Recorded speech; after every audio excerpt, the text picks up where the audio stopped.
welcome to Walking Stuff into THANGS. I'm Bird. I'm Spaz. And this is episode 6 of the absolute snorefest of the season. Yeah, can we do that like right away? Yeah, actually, when we were about to record, I thought like actual sleep might be actually more stimulating. Let's be honest, we spent a good like half hour trying to come up with notes for this, and it's a struggle because they're like, as functional as this episode was, there wasn't much to keep you awake and keep you involved and stuff. There was a lot of filler. There was a lot of like little bits of information, little building blocks of people's stories and whatnot, and all the necessary, like all the things we knew already that we've seen, like things we knew happened before that we actually finally saw to confirm what we already knew, or things we knew were going to happen, so we saw them to confirm that they happened, and just the rest of it, just it was filler. That's exactly what it was. I'm sorry, I'm a little bit biased, but CM Punk being on Talking Dead was more entertaining than this episode. I will actually agree. Along with the Yvette Brown chick. And that note, though. The notepad with pages and pages and pages. I don't know how this woman had so many pages of notes. On this well, they talked about more than just this episode. They talked about everything they talked about came from like the past couple of episodes, and I mean, like here, they're not talking specifically about the episode. They're talking about like everything relevant to whatever conversation comes up, and everything surrounding this episode, leading up to this episode, and everything that's going to happen after this episode, which we'll get to later. There's a million and one things to talk about, but if we did this so stringently and so under a microscope that we had to limit ourselves to just this episode, we'd be done already. Yeah. One of the themes, and I'm just going to kick off here, but one of the themes this season in particular is they used to be really good, and now they're getting really, really slack in their flashbacks. And nothing illustrates that more than this whole episode being a flashback with other flashbacks into it, which leads me to think that there's some guy in the writing room with The Walking Dead being like, "Hey, bro, I hear you like flashbacks, so I put a flashback in your flashback so you can flashback while you flashback. I have to come up with jokes, or else I'm going to fall asleep." That's what this episode did to me. Yeah. They're just not good. I don't even know what to say to that. Really, but at the same, okay, my bad joke aside, though, they're just not good. No. Like, even we talked about it in the episode where we found out the truth about Eugene. Mm-hmm. They had the flashbacks with Abraham that became more obvious as the episode went along, but they didn't transition well. And something that was actually mentioned to me, it's like, if we're in present time, and then they go to a commercial, and they come back from the commercial in a flashback, you don't, unless you like take the cues from your surroundings, or hey, they're wearing a different shirt, or something that mundane, you really didn't really grasp that it was a flashback. And that's the fact that they used to be really good with that shit. Like, and that's what confused me, was even, I think it was in the first couple episodes of this season when they did the Gareth flashbacks. Yeah.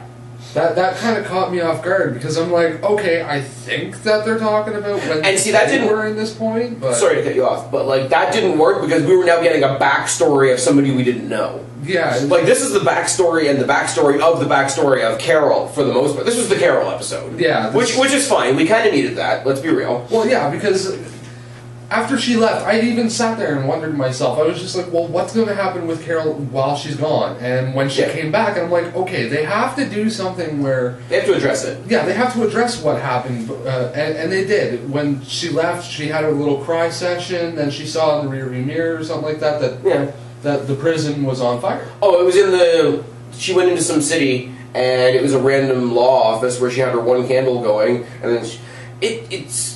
Like I said, they didn't need to give us very much because we already knew that this stuff had happened because we've heard them talk about it. We saw the smoke. We saw her go towards the prison. The next flashback we saw was her walking away from the smoke, and she's been to the prison. Yeah. We know that she was at the prison because she told them, hey, I went back to the prison when I saw the fire, yada, yada, yada. So we saw a little bit of that, which was nice. Like I say, it's very filler. There were no bricks laid in this episode, but there was a little cement. here and there, and it works. Metaphor is bad, I know, but Gotta start with some gravel. it's true.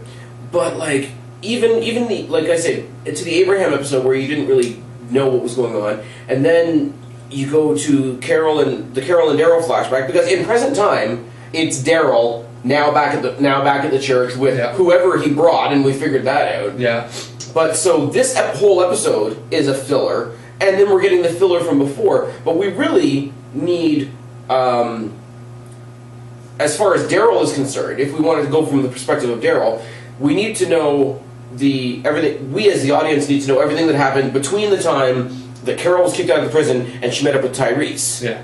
And because we saw her once she was with Tyrese and moving forward, but everybody else from the group has to fill in the gap from when she was kicked out of the prison to when she saved them from Terminus. Yeah. So we know more than Daryl, which is cool. Yeah. But even we needed to fill in. We had the from Tyrese on gap, and then this episode filled in the from the time she was kicked out of the prison to that point, which was cool. And then we saw something we didn't see before, which was her burying the girls, which was kind of depressing. Yeah. Again, had to happen. And I'm sorry, like, this isn't even about the story, because the story hasn't lost any steam for me. This is literally the structure of the show, and for a show that we both hold in very high regard, they really, really are Dropped the ball. Second or third time this season, though. Like, yeah, they really shit the bed on this one. Like, I liked the episode, but at the same time, I was just... It was necessary. I won't say I liked it. I will say that I will accept that it was necessary. Yeah. We got a little bit of history with Carol. Again, we know Carol's history. Yeah, we know she was abused. With Ed. Yeah. And I think it's nice that, like, they're being back in Atlanta. We discussed this during the show because there wasn't much else to talk about. They basically did a 360 that they left Atlanta. They went to the farm and went from the farm to the prison. But they haven't actually gone that far. No, they've gone in a circle. They've gone in a circle, but I'm saying... I wouldn't say they've really gone in a circle. I think they kind of went like this. Honestly, like, the various like points... they stayed on the same road, kind of went further, and then just backtracked. Okay, so you think it was linear.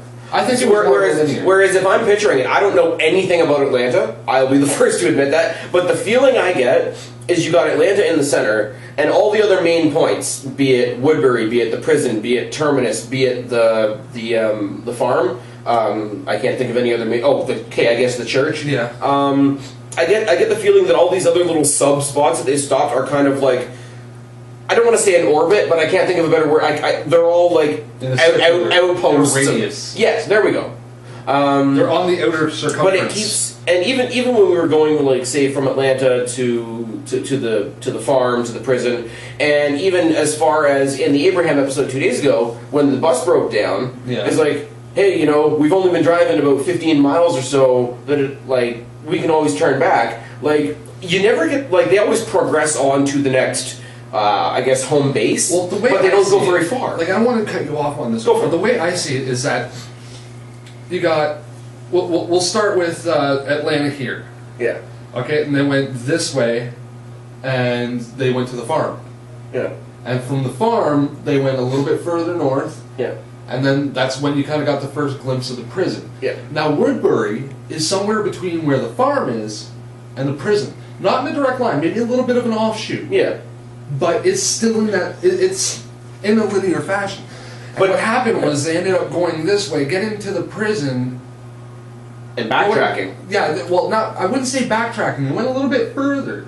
Or not further, but they went maybe a little bit more east or west rather than north and south. And then went back. Okay. That's what I think happened. Yeah, it's the feeling I get, because, like, I don't think any of us, like, even fictionally, have ever seen a map of where all these points are. But I think it's like we get the idea that they haven't gone very far since the apocalypse. Yeah.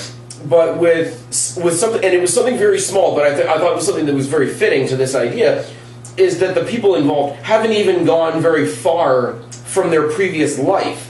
I mean, we're all sort of, like I said, orbiting Atlanta in one way or another. They go back to Atlanta. Carol says, oh yeah, wait, when Ed was kicking the shit out of me, there was a shelter I went to in Atlanta, which makes you think that her previous life was in Atlanta. And I mean, Rick's previous life, where he was the sheriff or whatever, was some little town not that far from Atlanta. When you heard him talking to Morgan in the first season.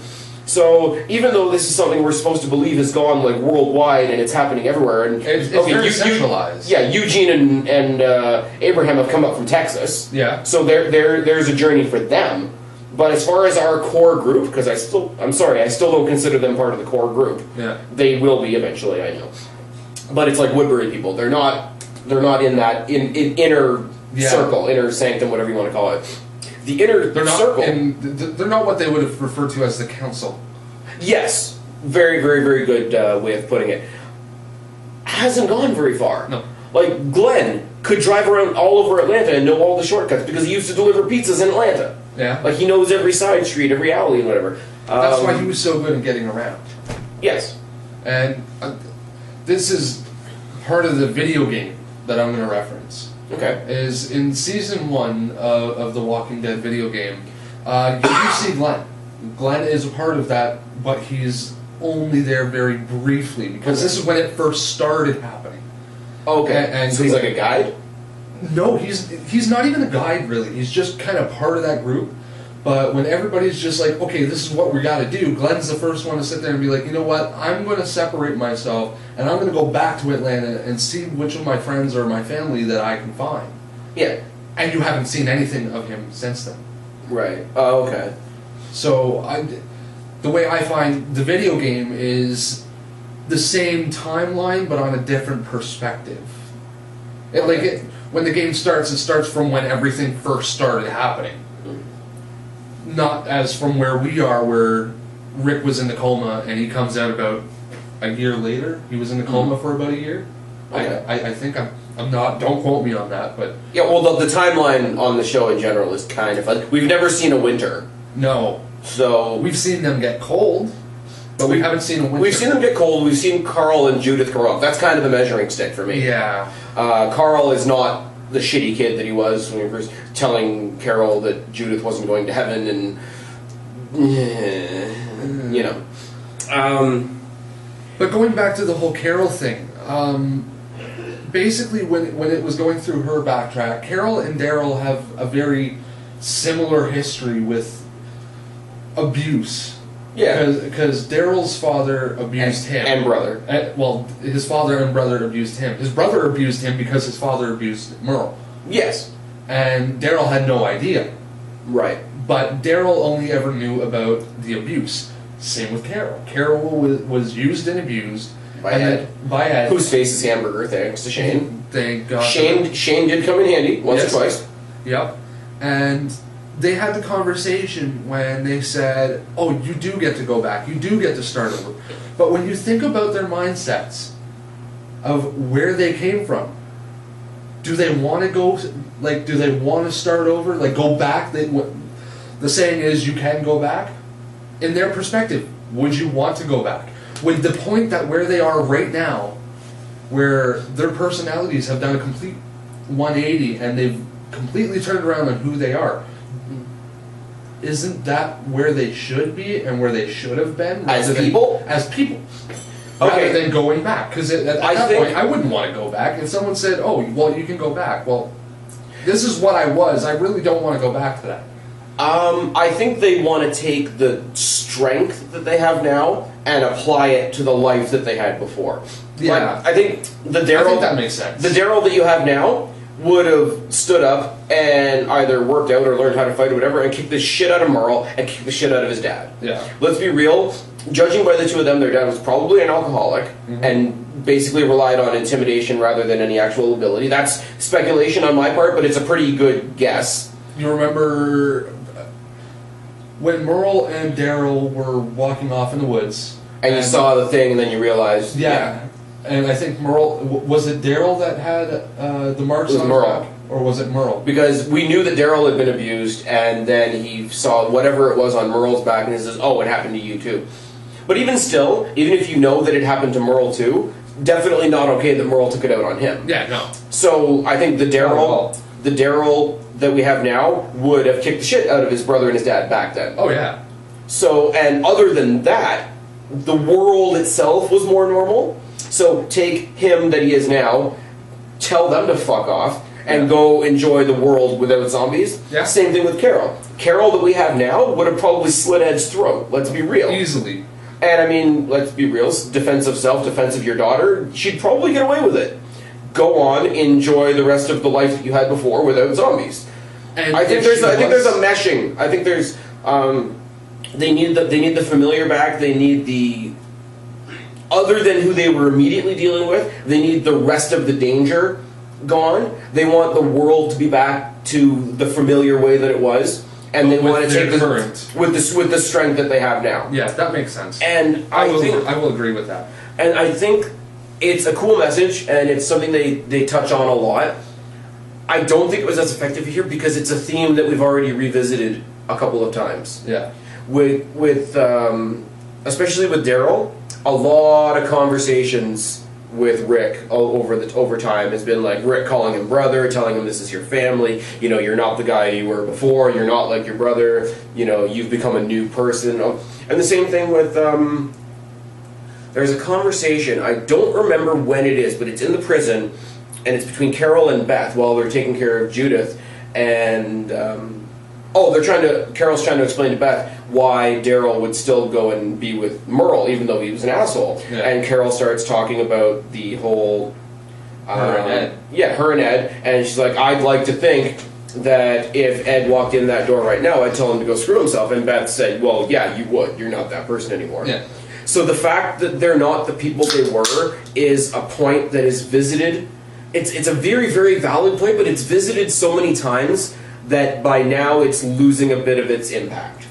Because we get it. They're not the people they were. They had troubled pasts. They had troubled pasts before the zombies came along. Oh, they've overcome. We get it. As nice as it is and as positive as it is, eventually it's like, okay, we get it, move on. Yeah. And that's another thing I want to talk about too, is when they were in that shelter and they heard that rumble noise in the hallways, and they went to go look for whatever it was, and they seen the woman and the daughter. Yeah, and I think there was two daughters. Okay, you might be right. I don't know. There could have been two. I think there was two, but there might have just been one. But Carol had that instinct where I have to take care of it because that's the way she has her mindset now. And Daryl instantly clicking, going, you know what? You don't have to do this. Let me do it. You don't have to bear all that kind of a burden. You by yourself. By yourself. There's other people that care about you around you that can help you. Yeah. And it's that kind because if you're Carol and you're constantly and she was trying to leave the church when Daryl found her, but she would have been back on her own again. Carol on her own, you wake up and go to sleep knowing that you have to kill everything around you, even in the world that they live in now.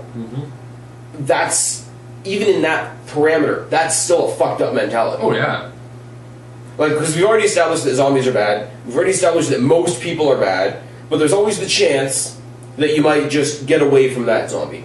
Or there's always the chance that the next person you come across might help you. Yeah. Carol, in her head, has to kill everything around her. And that's... Like, see, if I was in that mindset when everybody's saying that we don't have to do this to the zombie, we don't have to kill all these walkers. Far as I'm concerned, you do. Yeah. Because it's been seen so many times in this series, in the show, where... If you leave them, they come back. They come back. And it happened when Carl did it to that one walker in the swamp. And it came back and it got RV dude. Oh, Dale. Dale, that's it. Yeah. And he ate himself up a bit. And this is why... as morbid as it is, I kind of agree with the body disposal system that Dawn has at Slab City. Yeah. Because, yeah, it's kind of morbid, and it's not the most respectful way to get rid of somebody once they've passed on. A, you're making sure they don't become one, and B, you're making sure that the ones that are around you, even if you're not killing all of them, to your point, but you're keeping them distracted, you're keeping them at a distance from you, but where you know exactly where they are. That's one thing where I think Slab City sort of has it right. Kind of like... well, let's look at the walkers as almost like cockroaches. Yes. They are an infestation. You need a draw. It's not more or less that you need a draw. It's when it comes down to it, they are there. And they are infested in the world. So in order to clean up the world, you have to get rid of what infestation is there, and the only way to do it is to kill those walkers, dispose of them. Well, here's the thing, though. You're never... After you get rid of the walkers, yes, everybody's infected with the virus. When they die, they're going to become one. But at this point, you're slimming down the chances of being bitten and being attacked. As far as I'm concerned, wherever I am, if there's the being bitten doesn't make you a walker, though. The being bitten just kills you. Being alive right now makes you a walker. Yes. But the same general principle stands. All you would really need to do at this frame of mind, there's no longer okay, we have to stay away from the zombies because they're going to turn us into zombies, because we all know that we all have the virus now. Yes. What you would do, or what I would do, on a global scale, and obviously there would have to be a hell of a lot of organization. The UN would have to get in on this one. Yes. Dispose of all the zombies there are, and then from that point on, when somebody dies, however, whether they die of old age or disease or in a fight or whatever, the protocol is, before that person goes into the ground, they get a blade in the temple. It sounds mean, right? Or it sounds vulgar, but it is what it is. Because then people go on living, and that's how you eliminate the zombie situation. Yeah. Because the only way to not have here's the thing. The only way to not have zombies right now is if the entire human race falls over dead. And then those zombies eventually rot away to nothing, and then there's nothing. Because we've never seen the zombie virus, whatever, I don't remember what they called it at the CDC. We've never seen it affect anything other than humans. No. So the only way you're going to get rid of zombies is to have the entire remaining population of the planet drop dead, let them have their period of time as zombies, and sort of fizzle out. You got to believe they eventually fizzle out and rot away, yeah. Because they're soft. Like cheese! Hardwick is still an idiot. But I mean, you got to figure eventually they wear away. Yeah. Until their bones or whatever. So right now, the only way to guarantee no zombies is to eliminate the human race, and that's not an option that I'd be going for if I was there. I'd be doing the same thing Carol does. If there's a walker nearby, or if there's gone. Yeah, but then put things into place. When your friend dies, blade, and then do whatever funeral thing you want to do. Bury them, burn them. We've seen a lot of people do a lot of different things. Yeah. You can still be respectful. You can still maintain your humanity, so to speak. Do whatever your beliefs lead you to do, whatever you think, or whether it's just a case of, okay, now you're a body, now you're dead weight, we're going to toss you off and keep going. Whatever you decide to do, but just make a protocol. Like, there's no organization in the world right now. No. But in the new world, if and when there is a new world, there's going to be protocols set in place. And the number one protocol set in place is body disposal protocol. Yes. Our body. And that just brings me to a point where I'm just thinking of this, is that as a show, where does it end? Just as a prediction, where does it end? Does it end with everybody just dying? Or does it... There's only two ways it can really end, and this is the thing that we see with any either zombie. one or the other. Yeah. Any zombie movie follows a simple arc. Nobody believes there's zombies. And then there's one or two people that say, hey, there's definitely zombies, and the rest of the world says, fuck off, you're nuts. Then slowly the world realizes, oh shit, there's zombies, and either the world gets overrun completely, or they find a cure. Which is why, when Walking Dead was first announced on TV, and this is what an idiot I am, I'm like, they're never going to stretch that out over a show. And here we are. And here we are. But like, it still remains that we're still using those same tropes, those same ideas. There's only two ways this can end. Yeah. Either we all become zombies and fizzle out, like I said, or Eugene's right and DC does have somebody there actually working on a cure. Chances are there is. But eventually, like with the... Because, I mean, like, the amount of time that's gone past, I'm pretty sure that some other people have been like, you know what, there's some sort of protocol and some sort of theory that there's a way to beat this. And there's a lot of government officials that have probably put protocols in place. I mean, like, governments now are actually putting in protocols and for the zombie apocalypse. For a zombie apocalypse. That's how real this is becoming. Because America. No, the Canadian government's actually been doing this. They've released... Because North America. North America. We're the cold America. Eh? Eh? Okay, we killed that. All right. Actually, the cold America is now Buffalo. They got 6 feet under half of snow. That's some frozen cheese right there. And that's a frozen cheese. Anyway, But it's not Gouda. enough of that. And yes, the obvious joke, haha, now we know why everybody hates Chris. Uh-huh. Moving Well, on. honestly, I didn't realize that he was the actor, the kid that played Chris, and everybody hates Chris, and then all of a sudden I saw the meme, and I'm like, wow, I get it now. See, I've never seen the show, and thus could not be paid to give a fuck. I've never seen the show, but I recognize the actor. Yeah. So, something very, very obvious. We already knew that Carol ends up in Slab City. Yep. We already knew, or we could pretty much guess anyway by their actions, that Slab City are the ones that put her there. Fill in the blank, she was hit by a car. Okay. She took the hit like a champ. Oh yeah, she did. But her stunt double did. Actually, I was reading a backlog for the show, and they were saying Carol's stunt double was actually pretty excited to be hit by a car that many times. That many times? Well, it takes a few shots. Oh, okay. There's only one shot in the show. Well, there's only one shot, but I mean, like, it's very rare that they only do that in one take and it goes that way. They probably do it in several different takes. Yeah. Trust me, I know. I've been in a movie. I'm sorry, I had to put that in there. Cheap ass plug. This is the Mick Foley of the zombie world. Yes. Anyways, but it was video games. I don't know, it's one of those, you're getting to the end of the episode, you know Carol ends up in Slab City, they're going to attack her or there's going to be an accident. Hey, car accident. But, I do have to say, and this is partially comical, I will admit, how bad are Carol's eyes? How many cars are on the road right now? Yeah. Well, I mean, what? They knew the car was there. So why run out into the middle of the road? I mean, like in the zombie apocalypse, but it's not exactly like you're getting a traffic you jam. have to sit there and be like, oh, let's look both ways before crossing. Yeah. It's like, let's go. But I mean, like, she knew the car was there. Okay, but cars aren't quiet. And nothing else on that street was running, and there weren't any zombies in the immediate vicinity. I mean, like, the sound of a car is going to echo through the buildings. You're going to know it's there. Yeah. Carol's old. Might be losing her hearing a little bit. Along with For lack of better terms, it was dead quiet. Let's all mourn the memory of when that joke might have been funny.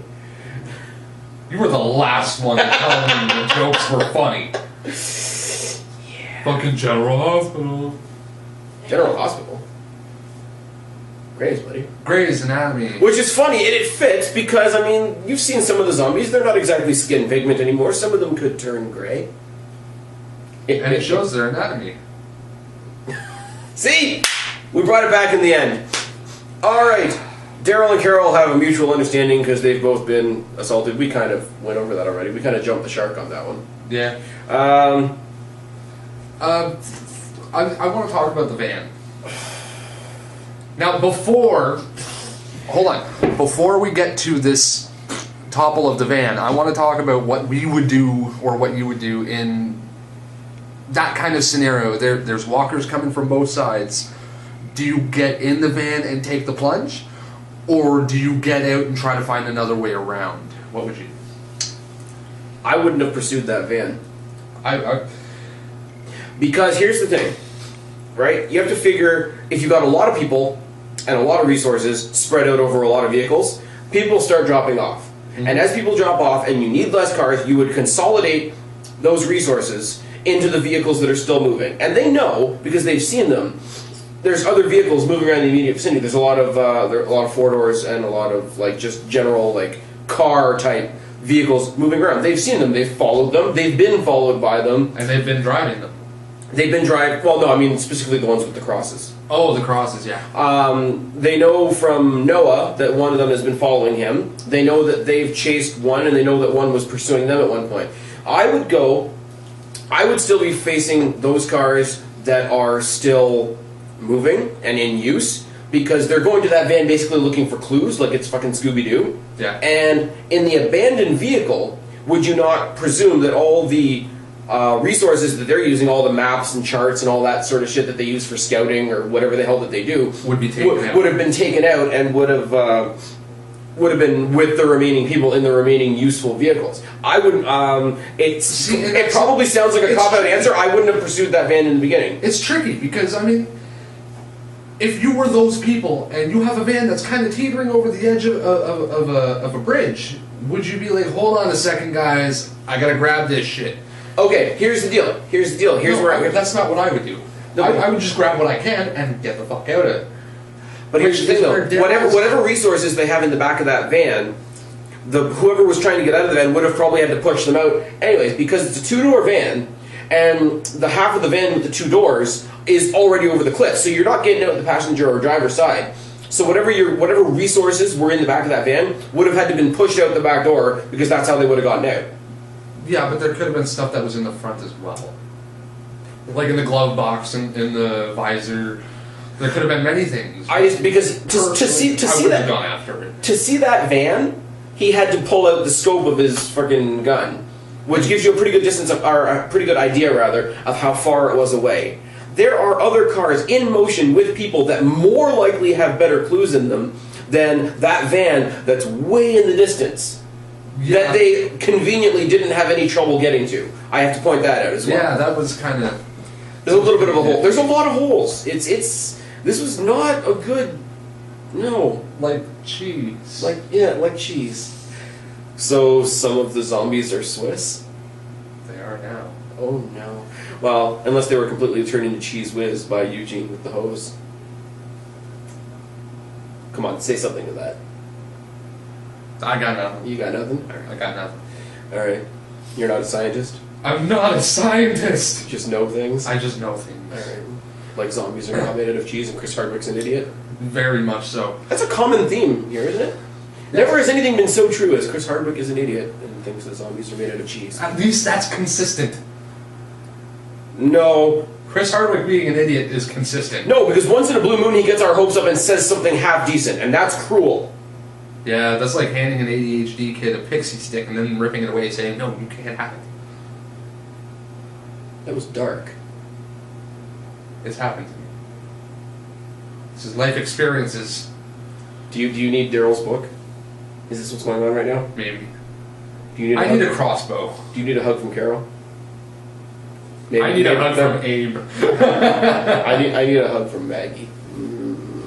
Maggie. Okay, now Spaz has this pretty little segment. Okay, you want to help me out with the camera here? Yeah, I'll do it. Yeah. Here is where people need to realize that stuff sucks. Because I'm going to give you... Look, okay, now I don't know what's going on because I can't see the screen anymore. But here's the deal. Here's your van. If you're Daryl... If you're Carter... Why are you filming it sideways? Because I'm a cameraman. I don't know. This is going to be edited out, I know it. Here's your van. Since when do you do editing? Here's your van. Fuck off, Bird. Here's your van. Here's your van falling off. Nose first to the point where it almost ends on its top. And then falls flat. I'm sorry. Let's note how this is a Montreal Canadiens later. It did crash, and it did burn. For those of us that think hockey is somewhat relevant. Anyway, I'm sorry. If you have a car that's going this, and then like this, and then almost on its back, and ends up on its wheels again, I'm sorry, this is nitpicking at its highest degree. I have way too much faith and way too much respect for this show to let bullshit like that go. Anyways, put the camera down.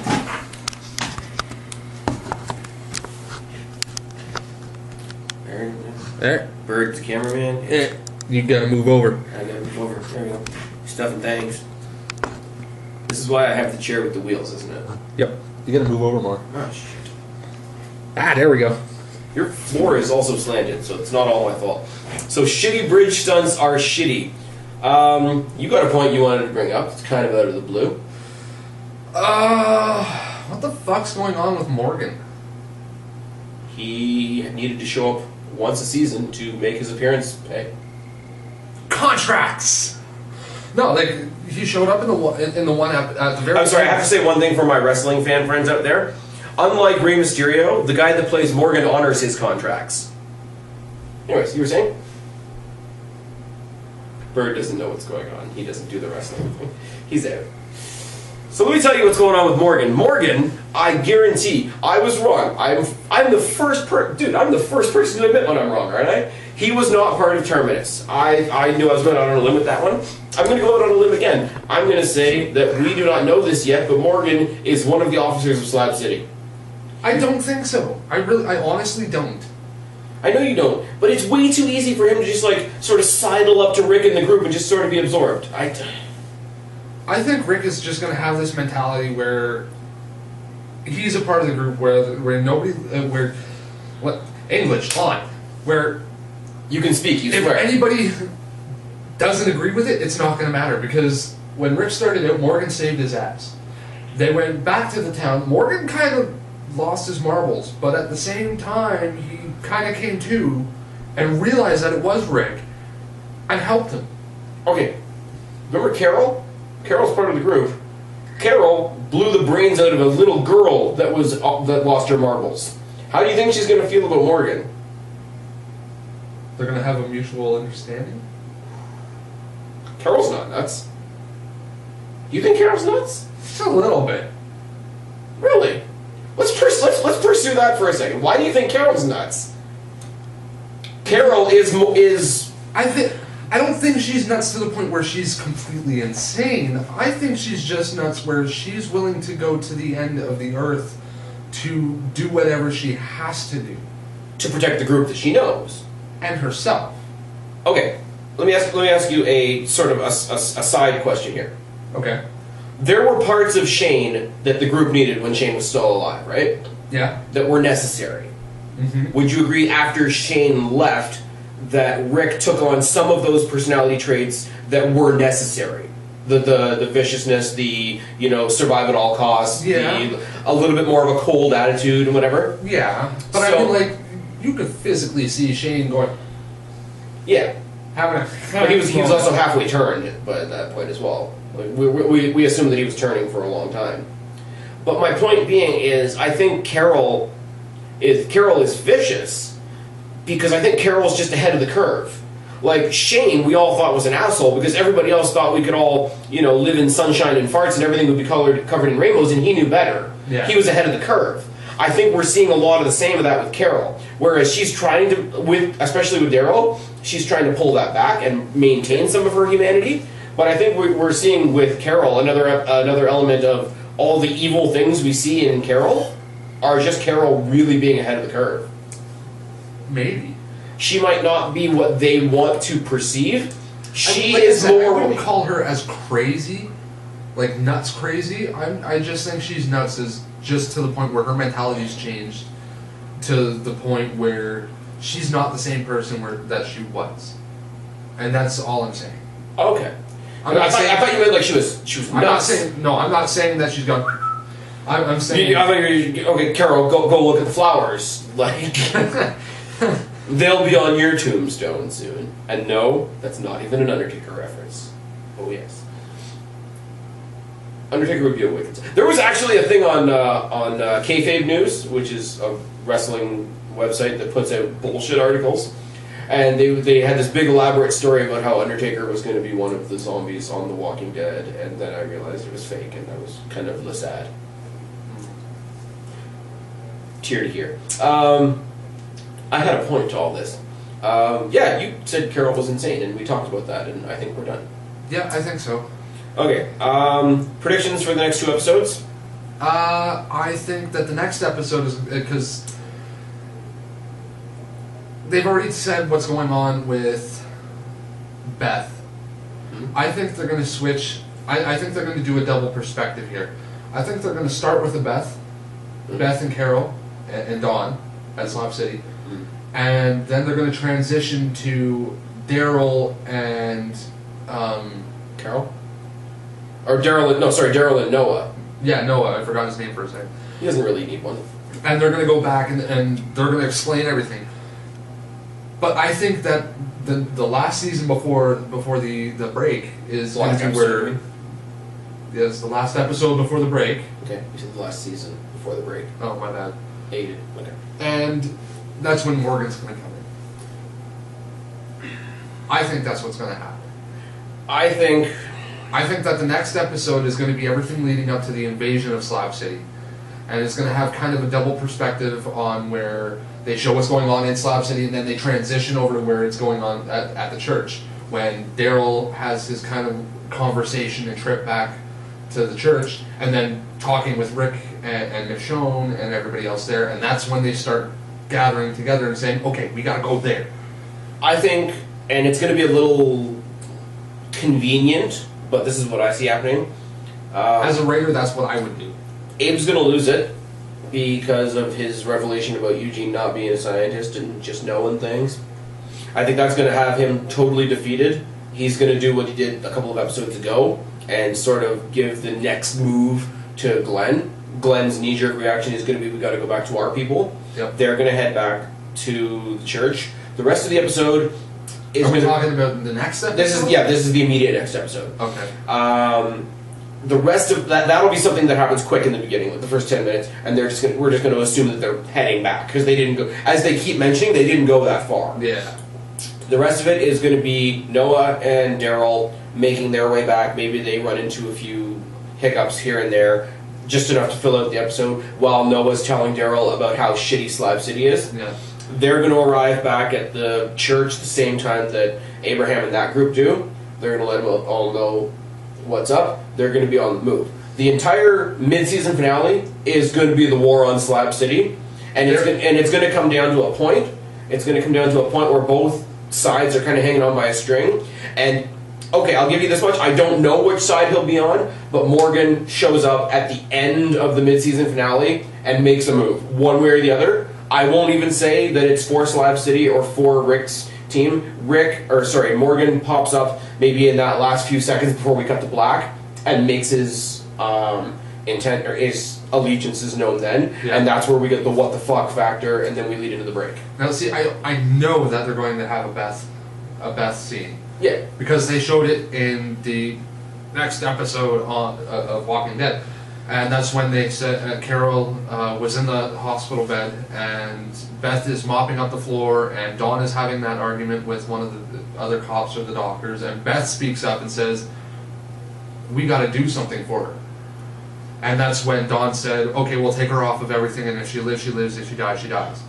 Yes. It's up to her. And then Beth says, oh, da, da, da, da, and then Dawn's just like, well, you just killed this woman. Mm-hmm. Because Beth spoke up. That's the only reason why I'm saying that they're going to start with the whole Beth and Dawn thing, and then transition into the next part. They might do the Eugene Abe thing then, and then everything else is going to... It might be another jumpy episode like this one kind of was. It's like, let's look at this group, let's look at this group, let's look at this group, and just one of those episodes that kind of like rolls through that way. Yeah. But I think, maybe not necessarily in the order that I said, but I think those are all the things that are going to be set into place. Here's my question for you. By the end, we got two episodes to go. By the end of the mid-season finale, is Slab City done, or is Slab City still a rival when we come back next year? I think it'll still be a rival. Okay. But because we got rid of Terminus pretty quick at the beginning of the season. That's exactly what I was going to touch on, was that everything that they've gone through in this first half of the season has been rushed. Has been, we go here, we go here, we go here. Okay, here's a problem and it's fixed, here's a problem and it's fixed, here's a problem and it's fixed. And here's a problem, now what the hell do we do? Yeah. Because Terminus... Now we're going to take 6 months and go, Like I'm saying, I'm sorry, if the writers wanted to be lazy and stretch the story out more, the war on Terminus could have been a season. Oh, could. Like the war on Woodbury was a season and a bit, wasn't it? I think, maybe. I think it was just a season. Okay. Well, maybe a season and a bit. Yeah, I think so, because they kind of went on both. They had the first war. No, they had the first war, and Woodbury was dismantled, and then what's the name? The governor came back with his sort of second rebuild army. And that was in the mid-season finale of season 4. So yeah, season and a half. Yeah. Like not necessarily the war on Woodbury, but the war on the governor, etc. You know what I'm disappointed in? What's that? Daryl has not really grown any facial hair during this half of the season. And it's Movember. Because during November last year, we had the governor had his thing going. We had Rick with his facial hair beardness going on, and then we had Herschel Herschel had the Herschel was Santa. Herschel was Santa. I think they get a pass on this because I don't think they know what the date is anymore. I don't think they knew what the date was before. It just kind of worked with the writers. I'm just disappointed that they didn't do it this year. Because, you know, November.